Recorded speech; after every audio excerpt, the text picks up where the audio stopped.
Hello, everybody, and welcome back to a very special edition of Messi and Co. I'm your host, Austin, and joined with me today our other special and lovely hosts, Gian and Ashley, here to talk all things Messi, Inter Miami, and their upcoming match against LAFC and why this might be a must win. We also have a very special guest lined up for you guys today, so make sure you stay tuned as we get into some deep talk and analytical talk about the matchup that is set to happen on Sunday.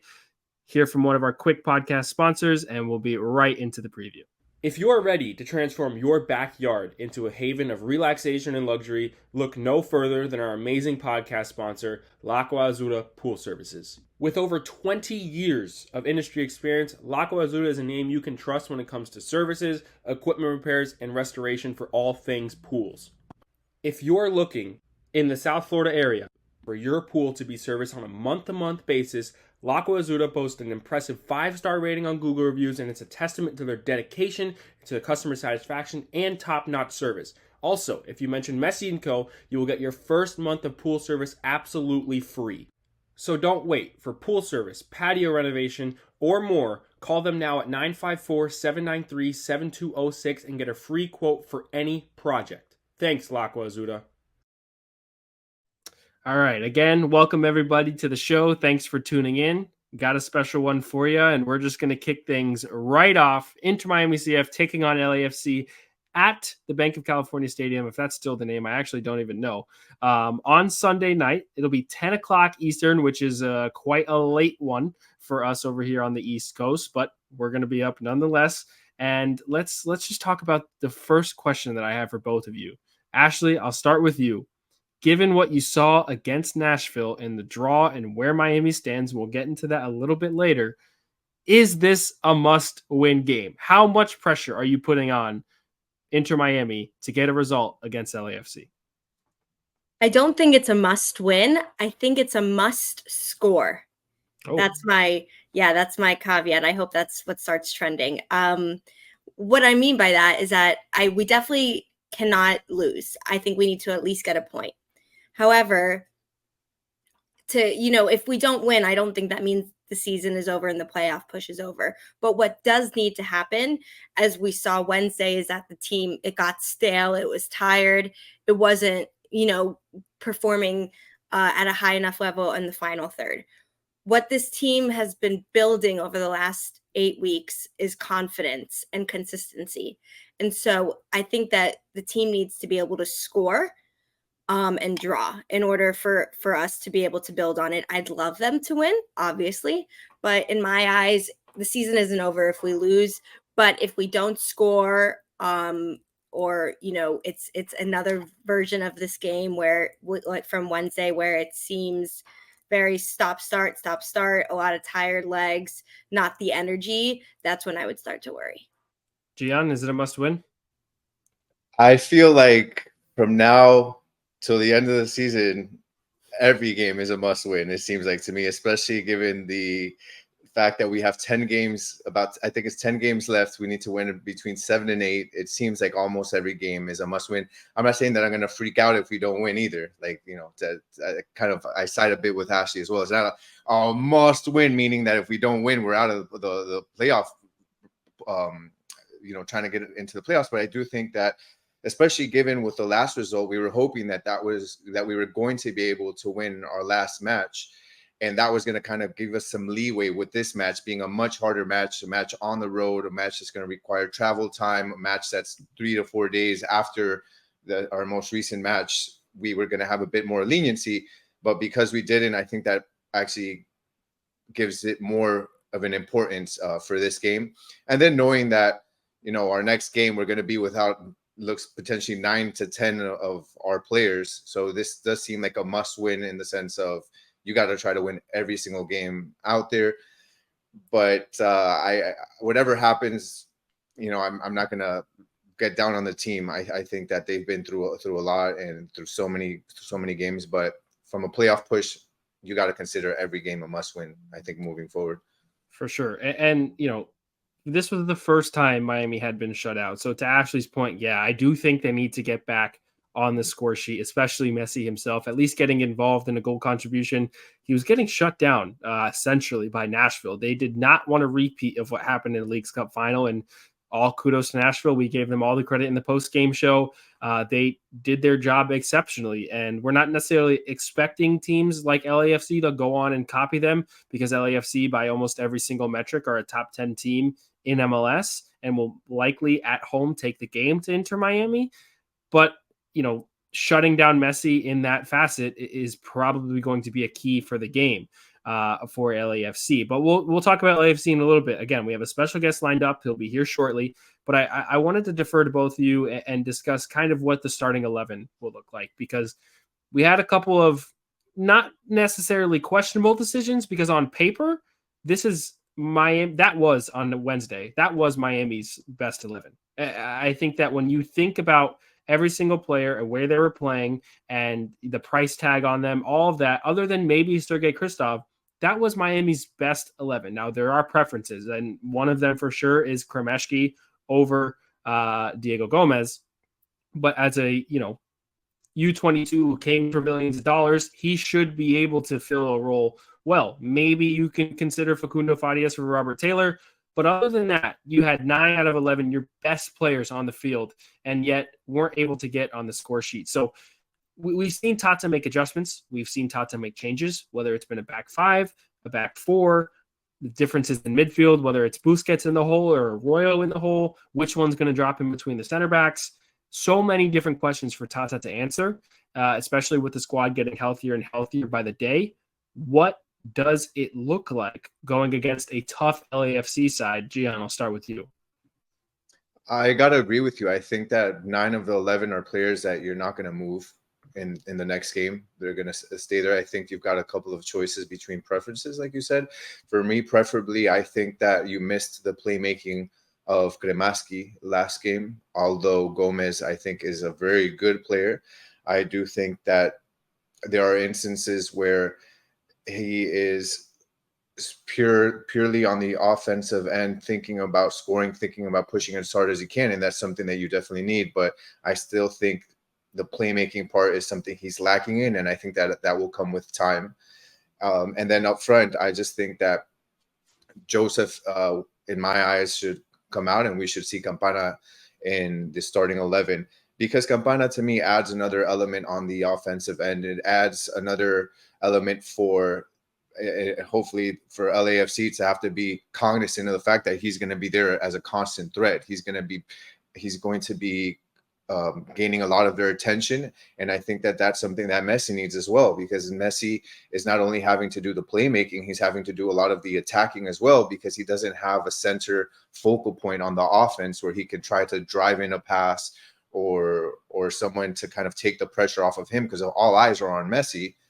And you basically don't have anybody really taking the attention away from him on the defensive side for the opponent. So I think that that's going to be very helpful for us inside the box, having a scoring presence like Campana, but also for Messi to kind of take the workload off of Messi and have him focus more on the playmaking. We know that Messi can score. We know that he can put the team on his shoulders, but we do kind of want to ease that job and make it easier for him, adding an attacking element. So I think basically just making those two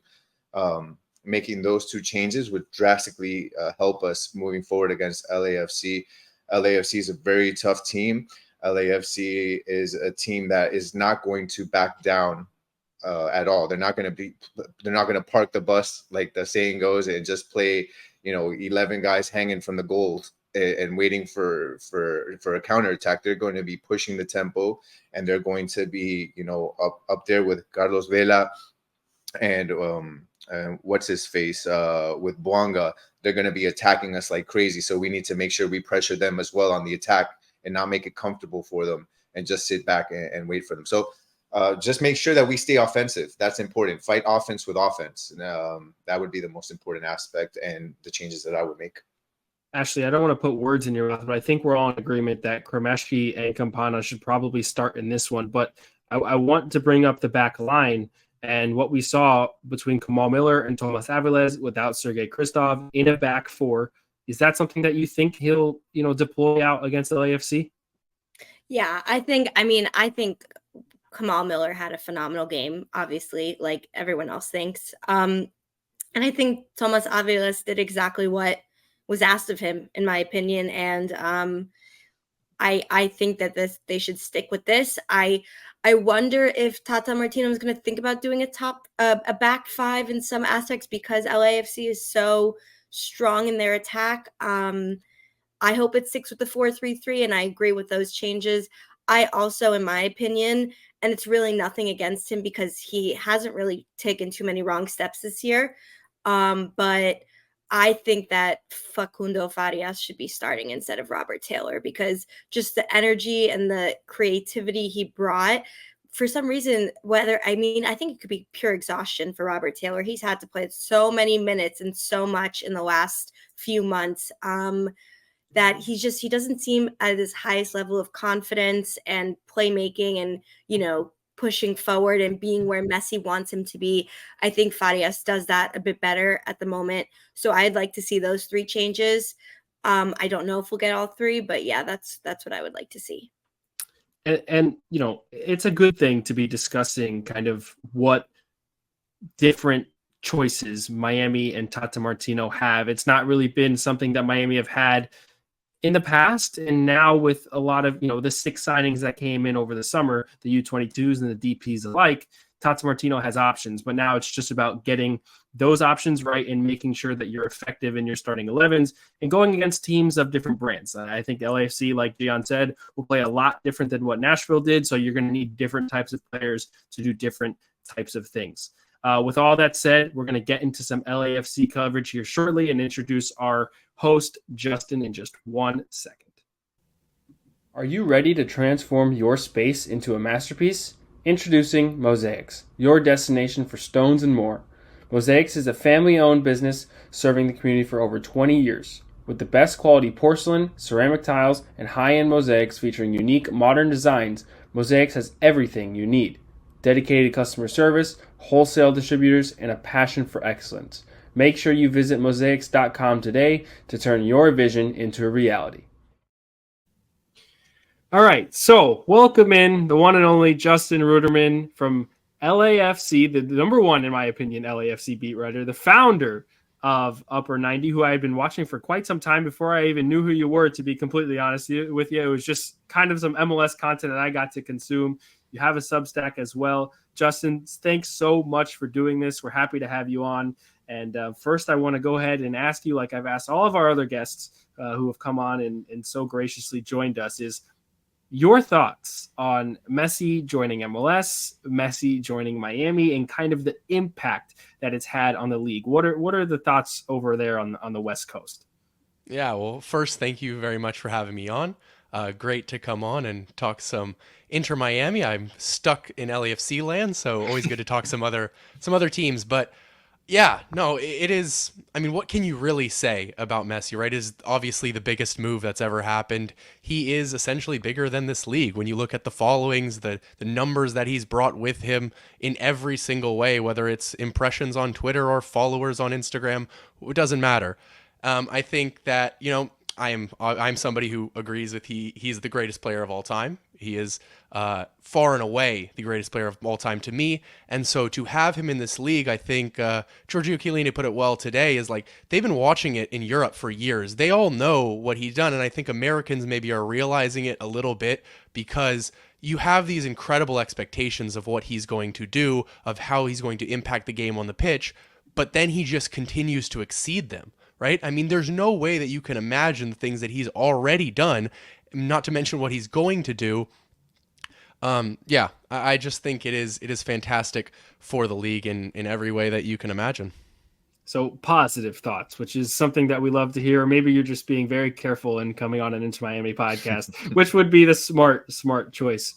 But you did say positive in every single way, but for the casual fan, maybe not so much. Ashley, you have something to ask on this?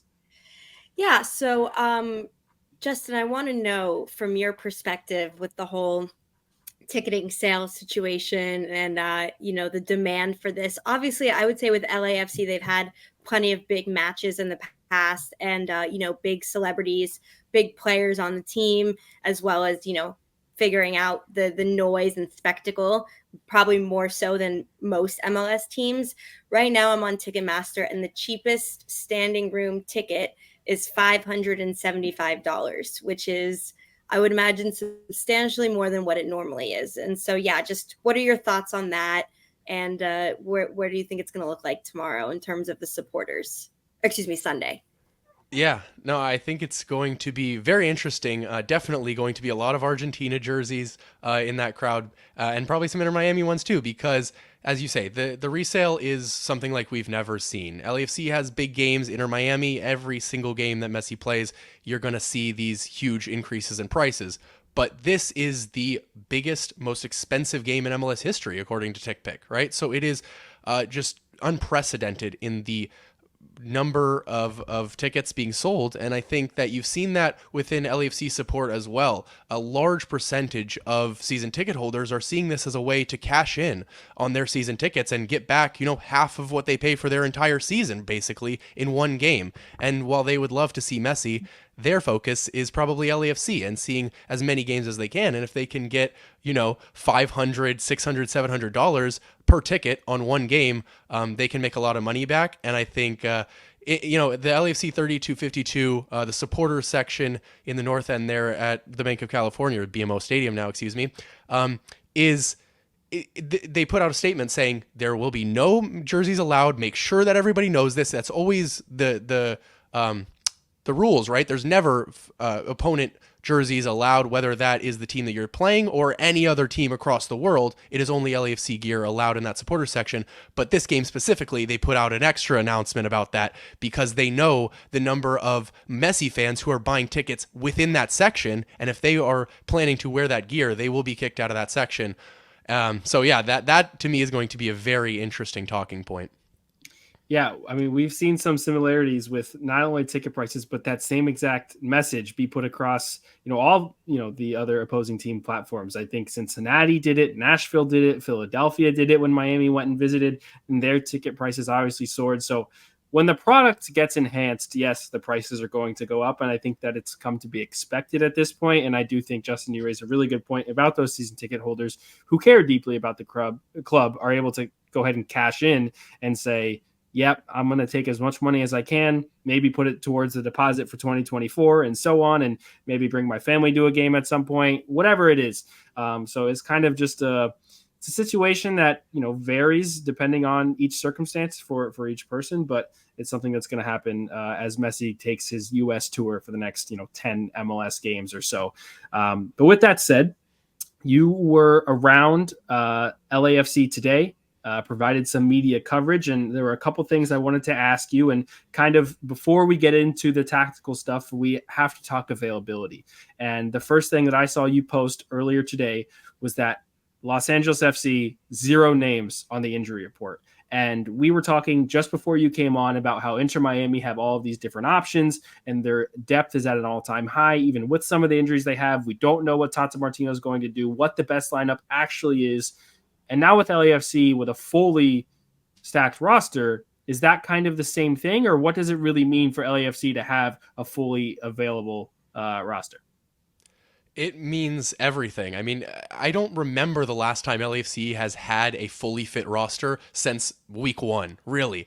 I mean, there have been injuries plaguing this team throughout, mainly because they've played more games this season than any other team, really, in MLS history, right? With the CONCACAF Champions League, with US Open Cup, with Leagues Cup, there are so many competitions that LAFC has to play in that it's just too many games for the bodies of these players, and they get injured.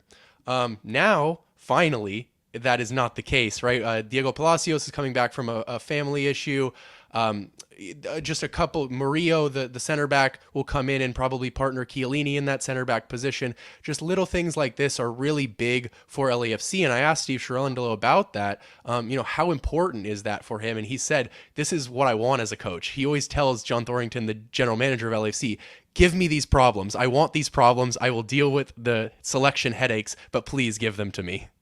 Yeah, we've not been on board with Tata Martino thus far, not fully anyway, in terms of those decisions. Hopefully, for your guys' sake, you can be on board with your manager, but that definitely raises some interesting points. And I think that the most interesting one is obviously how to stop Lionel Messi. And I think for the first time, you saw that happen on Wednesday night with, Nashville sitting in a block of pretty much anybody and everybody behind the ball, Messi getting shut down centrally. And I think Chiellini and the manager alike were asked about Lionel Messi and kind of how to stop him. So what's the mentality right now for Los Angeles FC when it comes to stopping Lionel Messi and kind of taking on this Inter Miami squad? Yeah, I think when you look at Inter Miami, you look at Messi and you think, okay, the game plan has to be how do we stop Messi as much as we possibly can, frustrate him, physically, mentally, whatever, get in his grill, right? That is the idea. But that doesn't seem to be exactly what Giorgio Chiellini and Cherundolo are saying. They are understanding that Messi is the greatest player of all time. They understand what he can do. And Cherundolo said it is simply inevitable that he will find one or two chances throughout the game. No matter how hard you try and stop him, no matter how well you play, he is that good. But Steve says, if you focus too much on Messi, you're actually losing out on the opportunities to beat Miami as a team. And that's what Chiellini echoed as well. If you try and beat Messi 1v1, you're going to lose every single time. But if you try and beat the entire team, LAFC versus Miami, then that's where you actually have a chance. And so that's why I think, well, of course, they're going to always keep a close eye on Messi. They will try to avoid that tunnel vision that I think other teams in the past have had.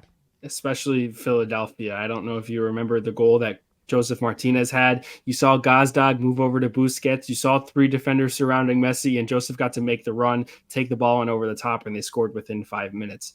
So it's very interesting now that as Miami continue to play more and more games, it's kind of not necessarily that they're becoming found out, but you get an understanding, or other teams are now able to formulate an understanding about how to take on Messi and Co. and take on this team that has these international superstars alike and can say, if we do this too much, then we get beat on the back end.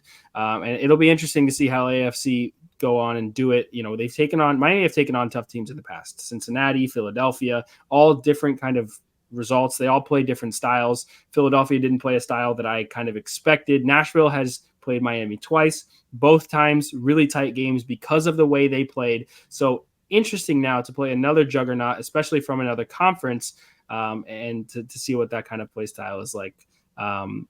Yeah, I wanna jump in here and say, especially because we mentioned Chiellini on there, and I think that's going to be important in the approach for Messi. I think that one of the things that we've noticed throughout the 2 games of the season and the Leagues Cup and so far is that we've seen teams kind of be in awe and starstruck when they see Messi. And we've even heard, that's one of the main questions sometimes that they ask these players that are going to face Messi in pregame interviews. And they're all say how much in awe, how much respect they have for Messi, how they've been watching him since they were small, and now they're going to be facing them. And I think that tends to sometimes play an issue for teams that are going to be playing against Inter Miami and Messi. And when we look at LAFC, we see that LAFC has players like Vela, who was in the Spanish league for 8 years that played against Messi. They've got Buonga that played against Messi in the French league. And then you've got Chiellini that has a lot of experience playing against Messi. I think I want to get your opinion. How important is that for LAFC to have players that are experienced in facing Messi, that have also had some, I think, success in facing Messi? How much does that factor in? How important is that? Yeah, no, I think it's a great point, and I think it's very important because Chiellini was asked today, what kind of advice are you giving those younger players who are probably, have that idolization of Messi? And he said, they just have to not think about it as an important game. They have to be focused on it. It's just another game. If they want to think about it before or after the game, if they want to think about it when the ball's out of play, that's fine. But when the ball is in play, they need to be focused solely on the game at hand, right? And that is what Cherundolo said as well. He said, I do not expect any players to be starstruck. They are all professional footballers, and they should all have that same mentality of, you're facing another professional footballer, go and beat him. He said before and after the game, if they want to talk to him, take pictures, whatever, that's their free time. But during the game, they have a job to do, and that is to go win a football match. I wanted to ask you, Justin, just because we have seen all these different types of styles take on Inter Miami, some more successful than others, with Nashville being the one that's probably been the most successful, which is crazy to think about because they lost the final to Miami. But in reality, they've pulled out 2 draws within 90 minutes, 1 within league play, holding Messi and Co scoreless. What have you seen from LAFC thus far throughout the beginning of MLS, through Leagues Cup, and now since the restart back to league play? What have you seen from LAFC in terms of their play style that you can inform us about as to why it might be successful against Miami? Is there anything that's pointing to kind of any sort of belief for LAFC, or is it just they're kind of a powerhouse in MLS? Because by metrics, they're top 10 in almost every single one, whether it's possession, shot attempts, creation, all of that, passes. They've done extremely well, and they have for quite some time. But is there anything that you've seen recently that kind of says, yeah, I think that this team has a chance? Well, they certainly have a chance, but I think it's tough because LAFC have been 2 or maybe even 3 different teams throughout this year. In the first portion of this year, they were that dominant, genuinely unbeatable team. They were running through the MLS on their way to a CONCACAF Champions League final. They were, first in the West at that point in a Champions League final, right? It was something that really was unprecedented in MLS to be able to compete in multiple competitions and win in multiple competitions. But once they lost that CCL final and they got dominated handily by León over 2 legs, it really hurt their confidence and their mentality. They lost, I think, 4 of their next 5 games, and they went on a large skid up until Leagues Cup started, when they finally got a break again, because as we talked about earlier, those injuries were really hurting them. But once Leagues Cup started, that break was back. The hunger for goals and the excitement to put them in the back of the net returned. LAFC scored, I think, 12 goals in 3 games or something like that. It was just a completely different revamping, and I think that is the LAFC that they're going to want to bring in against Inter Miami, a team who is on a week's rest, right? Full week's rest, which LAFC have not had very often throughout this season, and a hungry LAFC with a Denny Bouanga, who is still leading by far every MLS player in goal contributions in all competitions. So it is, while they are able to sit back and defend and absorb pressure and hit on the counterattack in ways that, Philadelphia and Nashville like to do, LAFC are also going to try and hold the ball during portions of the game. They are going to try and impose themselves on Inter Miami, which I don't think that you would see from Philadelphia or Nashville in the same type of way. And that ultimately is the way that LAFC want to play. They want to play a game in phases. They don't want to control the ball the whole time, and they don't want to sit in a defensive posture the whole time. They want to go back and forth and conserve their energy when need to be, and then impose themselves on Inter Miami, because I'm sure that they believe that they can hit Miami on the offensive end, right? Because Miami aren't necessarily the best defensive team, and not that they're poor, but not the best, right? And I think that is what Steve Cherundolo was probably referring to when he said we're going to miss opportunities if we're too focused on Messi. We're going to miss those opportunities on the offensive end to try and outscore Miami, which I think is always really the way that you beat this team.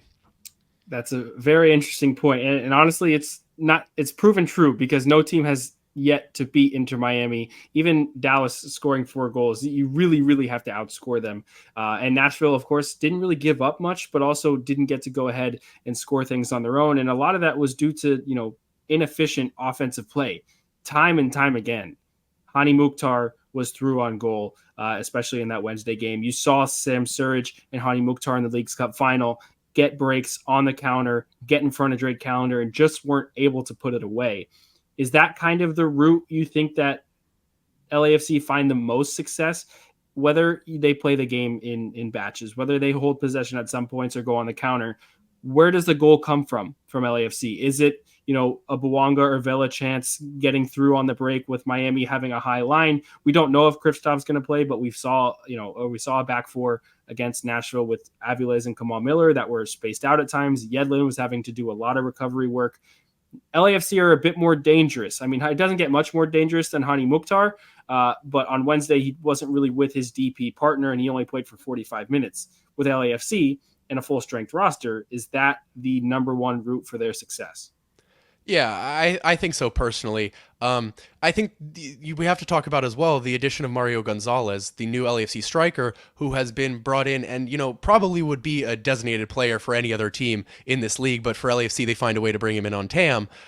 He hasn't really settled in quite yet. He got his first goal against Nashville, but he had under 20 touches in the entire game, right? I think where we have seen him excel so far is dropping deep and holding up play, allowing Denny Bouanga or others to overlap him and run in behind on that counterattack. I think that is what he will likely try and do, is pull Kamal Miller or Christoph into that midfield, get them out, and so that you can create that opening behind them where Denny Bouanga would love to run into, or Mateus Bogusz as well if he's playing in that attacking midfield position. But yeah, it's going to be one of those where LAFC want to attack in multiple different ways. And personally, I agree that counterattack, that pulling defenders out of their position is the best way.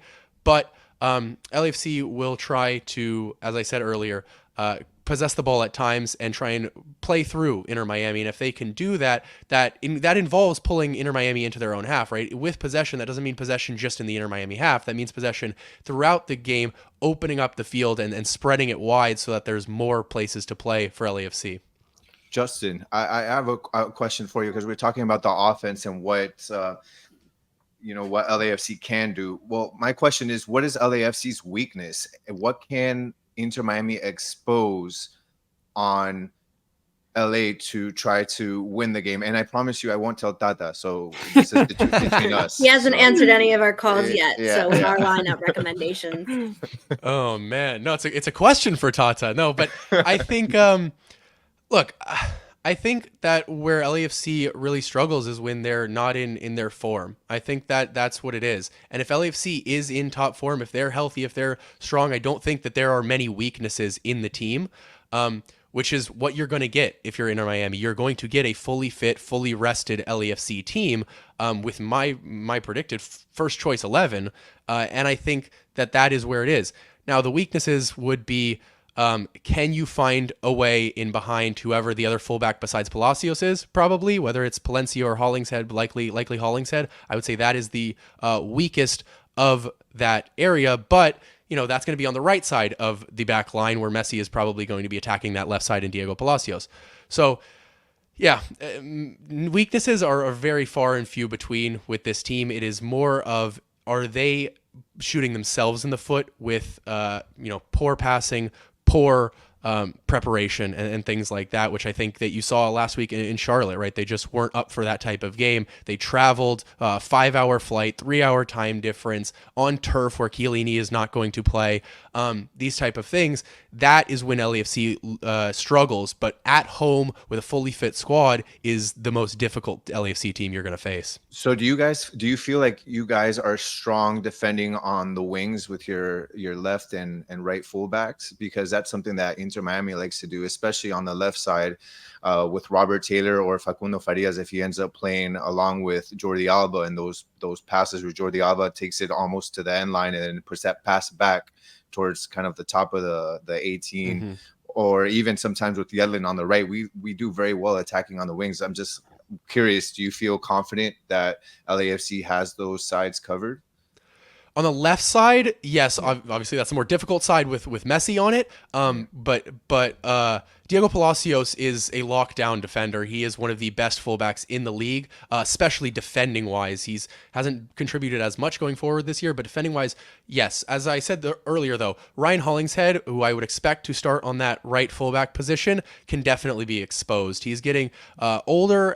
He's still an MLS veteran, but he's getting older and he's losing some pace. And if Alba gets forward and combines with Farias, etc., a little link-up play there can get in behind Hollingshead, watch Messi drift into the middle, maybe a little bit unnoticed. That, is definitely, I think, where Miami can exploit is that left side for Miami and the right side for LAFC.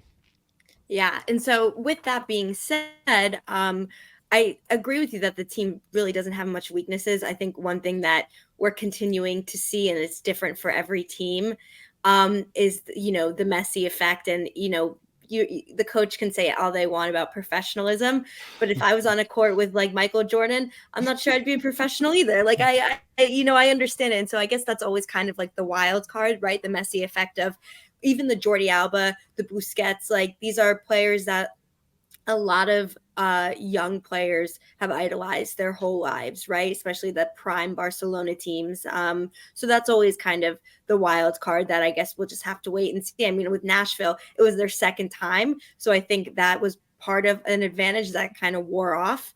But yeah, that'll be interesting. And then I guess my next question, last year, and I'd say probably a little bit of a smaller scale, but still, big, was Gareth Bale in terms of the fanfare, right? And seeing a world-class European player who, injuries aside, I mean, I still think most of us would take Gareth Bale in our starting 11 if we could, right? And he's a brand global name, very popular from one of the biggest teams in the world of Real Madrid. And so, are you seeing some similarities between that and Messi? Obviously, Messi's a different scale, but just bringing top talent, not just people who are, quote unquote, toward the end of their career to the league. Yeah, in fact, I wouldn't see very many comparisons between the two. I would compare Messi a lot more to Chiellini. Based on the fact that they are enjoying their time in America a lot more. They're kind of over exceeding these expectations where, especially with Chiellini, you were kind of unsure how much is he really going to play? Is he going to play every week? Is he going to be available for, however long? Is he going to have injury issues, this and that? Yeah, how much gas is left in the tank with him, right? Right, absolutely. And I think the same questions to a lesser extent were asked with Messi, right? How much does he really care? How much is he going to put in all this effort? And I think that's what's really excited me the most about watching him throughout is not only is he extremely happy and enjoying his life in Miami, but he is very motivated. He is not slowing down. He's not treating MLS as a lower caliber league. He's destroying MLS in the same way he would destroy Europe, right? And I think that Chiellini as well, it has that excitement, has that same mentality of I'm going to approach every single game, every single season in the same way that he did at Juventus. He approaches it the same way at LAFC. He knows about the rest of MLS as much as any other player in the league. He is so tuned in and knowledgeable in that type of way. And I would assume Messi is the same type of way. Gareth Bale was not that type of way. Gareth Bale came to LAFC to train and prepare for the World Cup with Wales. He was always prepared for that. And he had a longer contract after the World Cup. But when he got knocked out of the World Cup, he said, no, I'm done. I'm going to go home. That's enough for me. And he played some games. He scored arguably the biggest goal in LAFC history, but he was very absent, mostly a substitute, mostly injured, these type of things. So while he carried that big name, he wasn't actually on the pitch very often. So I think, that is why I would say Chiellini and Messi are in a different caliber for me. And I think always looks so happy. He just makes me laugh. He always just looks like he's so happy to be there. They've both taken on like kind of natural leadership roles, right? I think among, stars in the league and on their specific teams, Chiellini and Messi have both, and we saw it with Messi early on after his first game. Remember when Ian Frey went down, guys, and he, held up the jersey and said the first thing that he said when a mic was put in his face was, I'm dedicating this one to Ian Frey. And I think you saw kind of a leadership kind of quote today from Chiellini when talking about Lionel Messi and talking about how the players have to stay focused and everything that Justin had mentioned earlier on. And so I think it does make a lot of sense to raise those comparisons between those two guys, although completely different positions and different profiles of player. But stars coming to MLS alike are taking on a leadership role. It's great to see because it expands the growth of the league for sure. And if I could add in from an outside perspective, what I've been most impressed with Miami is the way that Messi and Tata as well has handled that situation, right? Giving that penalty to Joseph Martinez, giving the final penalties to Benjamin Kremoski, right? Handing over the armband to DeAndre Yedlin so that they can lift the trophy together. These type of moments, they mean a lot in building a team, in teaching a team that it's not just about me. It's not just about the Barcelona boys. It is about winning as a team and getting there together. And I think they've done an excellent job of that. Well, we appreciate you saying that because a lot of people see it a couple other ways. We've had, some I guess, quote unquote haters from the outside. But yeah, other just than we're that- used to that in Miami, We like your energy. Listen, you're being so careful in the way that I think it's meticulous, and you're being very smart about coming on into my podcast, Justin. I really, really enjoy it. But before you go, not only do you have any questions for us, last thing, just because it's such major news that just came out from MLS as we started recording, but it was kind of in the works for some time. Mamadou Fall, the center back, on loan to FC Barcelona. Just give us your quick, rapid reaction to that. Yeah, it's the biggest move, biggest outgoing transfer in LAFC history. Bigger for global recognition than really every other transfer combined when you think about it, because the biggest three so far for LAFC was Edward Atuesta to Palmeiras, Diego Rossi to Fenerbahce, and Brian Rodriguez to Club America. Lucratively, those were the biggest. Fall with the over 7 million purchase option, if that were to be taken up by Barcelona, would fall second on that list behind Rossi in terms of outgoing. But in terms of global recognition of the club, there's nothing you can do more than sending a player to Barcelona, right? I mean, you send him to Barcelona. Miguel Almiron going to Newcastle, like that kind of showing, there's some really good talent in MLS.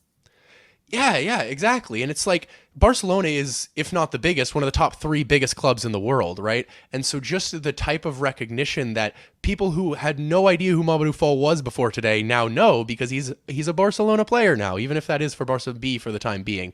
I think it really shows, the development. And this guy came from Las Vegas Lights, right? He came from the USL through to LAFC, through the American process, up to the biggest club in the world.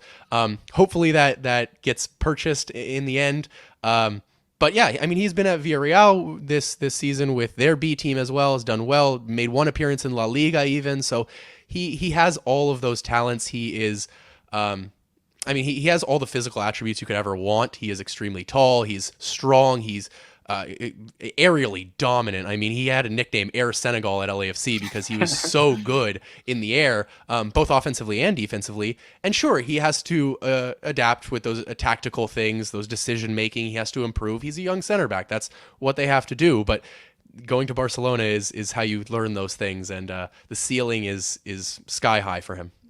Justin, you've taken your first wrong step on today's show. You didn't mention Jose Cifuentes, our Ecuadorian, Gian and I's Ecuadorian to Rangers. That I know it probably wasn't as lucrative of a deal, but lucrative. You're right. But for us Ecuadorians, it's a big move to have somebody like that play in. Well, look, the reason I don't include him is because I think LAFC fumbled a bag here, man. They should have sold him at the end of last season, right, when he was worth $8-10 million, and they could have gotten that type of fee. It would have been the biggest outgoing transfer in LAFC history. It should have been.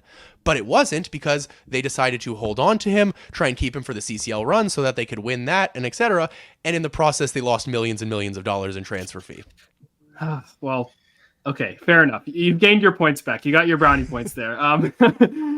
Before we can get into some predictions, but I want to open the floor to you, Justin. Anything specific you want to ask us about Miami, or do you want to just get straight into predictions? I mean, I'm curious to see, like, what is the perspective from Miami that this is the biggest game outside of Leagues Cup, right? Outside of the final, of course, but right. The biggest team, like the hardest team that you've faced, is that the perspective as the MLS Cup champions, or is it that, well, they're the same level as Cincinnati, as Philadelphia, etc.? Well, Miami are in a very curious spot right now, and it's all leading up to the inevitable decision day playoff run. Are they going to make it in? And with an away game against a Western Conference team, originally it was, maybe you can write that one off and not put too much pressure on it, right? And so it wasn't initially, those weren't initially the thoughts, I'll be honest with you. And now after the draw to Nashville at home, Gian, Ashley, and I had talked so much about where Miami stand in this playoff race, updating it on a weekly basis here. And that game at home was absolutely 2 points dropped. And now you go into this LAFC game in a very, very particular position where you're, of course, playing a really tough team away from home, but you're also going into an international break where you have another home game, but you may be down to 3 or 4 of your regular starters because of you're having 9 to 10 different call-ups for all these different countries. So I asked them in the beginning of the show, Gianna, actually, if this was a must win. And it's getting down to the point where almost every single game is a must win. And so going against LAFC under this pressure, the reigning, obviously, MLS Cup champions, I would say yes, other than the Leagues Cup final. I mean, I thought Philadelphia was going to be tough. I really, really did. I thought even Dallas might have been tough earlier on in Leagues Cup, but they really were able to come back into that game, score goals, regularly. And, they were, how many goals did they score in those 7 games of Leagues Cup? I couldn't even tell you. And now it's kind of fallen off a little bit and gotten a little bit more stagnant in terms of the offensive production. So, yeah, I think that for all intents and purposes, this is the most high-pressure game other than the final that Miami have had to face because of the opponent and because of the occasion, especially being away from home and where they sit in the table. They did get some results to fall their way over the weekend. I will say during midweek. They had I think almost every single team except NYCFC that are directly above them actually dropped points, which helped. And I think NYCFC winning was actually a good thing because I believe that they can catch them. So, I think yes. And Gian and Ashley, I don't know if you agree with me, but I think yes, other than the Leagues Cup final. Yeah, I agree as well. We said it at the beginning. At least for my opinion, was that every game is a must win moving forward because of the MLS. But this is also one of the biggest games, obviously, because of the team that LAFC is. The city, it's a big market game. You're gonna have famous people, stars from all over the world watching this game, and on top of that, you just throw in, I think, the circumstances behind everything. And to what you said, Austin, the fact that we just came off of a draw, and next game after LAFC, we might be down 9 players in total, 9 to 10 players from between our starting and our bench that are all very important. So to me, this is as big a game as it gets, other than obviously a final. So I'm very excited, and I think it's going to be an extremely tough game. And I mean, if we come out with the win, it would be huge for us. Huge. Yeah, I totally agree.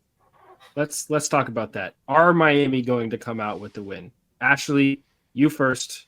We're after everything we've just learned from Justin and his intensive LAFC knowledge and all that we talked about in the beginning of the show. Where do you stand in terms of the score line and the result? Do Inter Miami get the job done? Well, I'm going to hope so because I'm an Inter Miami fan of the Inter Miami podcast, and I want them to win. So my score prediction is going to be 2-1 Inter Miami. If it ends up being like 1-1, that wouldn't really surprise me at all. I think I'd like to see Inter Miami score and either tie or win, but to kind of right our ships a bit. Gian? I'll say this. I used to try to make my predictions in a way that I thought would be pleasing to our listeners. And then I just check on the YouTube, and no matter what I say, everybody hates what I say. So so I'm going to I'll be as objective as possible. I'm going to say this is a 1-1 draw. That's not what I want, obviously. I'm going for the win. I think it'll be a 1-1 draw. Let's say Inter pulls off the win. I think it's 1-0 if it's a win. But I think it's going to be a 1-1. It's going to be a tight game. I think it's going to be tough to shut out LAFC at I almost said the Bank of California Stadium, but it's BMO Stadium now, right? I think that's what you said earlier on. I had that wrong in the beginning of the show. Justin, we still call it the Bank, man. We still call it the Bank. It's got to be the Bank, right? I mean, it's just it's always going to be the Bank. I was actually at that first game in 2020 when Miami took on LAFC. That was quite the game. The Bank is beautiful, by the way. You've got a great home stadium. Not necessarily jealous because of what's coming in 2025 for us, and I've loved Drive Pink Stadium every single step of the way. But it is beautiful out there in Los Angeles. All right, Justin, what are your thoughts on those predictions, and where do you lie? Yeah, no, I think those are very logical predictions. I see, that same type of game playing where it can be 1-1, it could be 2-1 either way, but I'll go 2-2.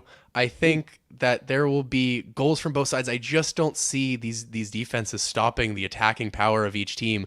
I think goals got to go in the back of the net. But I can't pick a winner. I can't see one team, just outscoring the other here. It's sure Messi could turn it on, or Bouanga could turn it on, or anything could happen. But I have to go 2-2 here. If Facundo Farias starts, this is going to be my stipulation. If Facundo Farias starts, he helps Miami get on the score sheet in the first half, and they win 2-1. If not, I can see it going 2-1 the other way for LAFC. And that's me being as objective as possible. And people can hate me for not being a homer, but I think it's going to be tough for Inter Miami nonetheless. Although, of course, we want them to win, and we want them to get in the playoffs, and we want to keep covering this team into November and maybe all the way to December 9th when it comes to MLS Cup final, maybe against LAFC. You never really know. But yeah, I think it's going to be a tough game. I don't know in terms of possession how it's going to go. Both teams have liked some of the ball and have given up some of the ball over their time. So we'll see how that plays out. It'll be interesting for Miami away from home. I appreciate your prediction, Austin. You're always like my insurance blanket for the hate. If it doesn't go to me, it goes to you. It goes to me. And listen, I'm okay that. with being the objective one. I understand that it has to happen, and I'll make sure that it gets done. All right. That's why I'm Justin. subjective. Everyone likes my takes.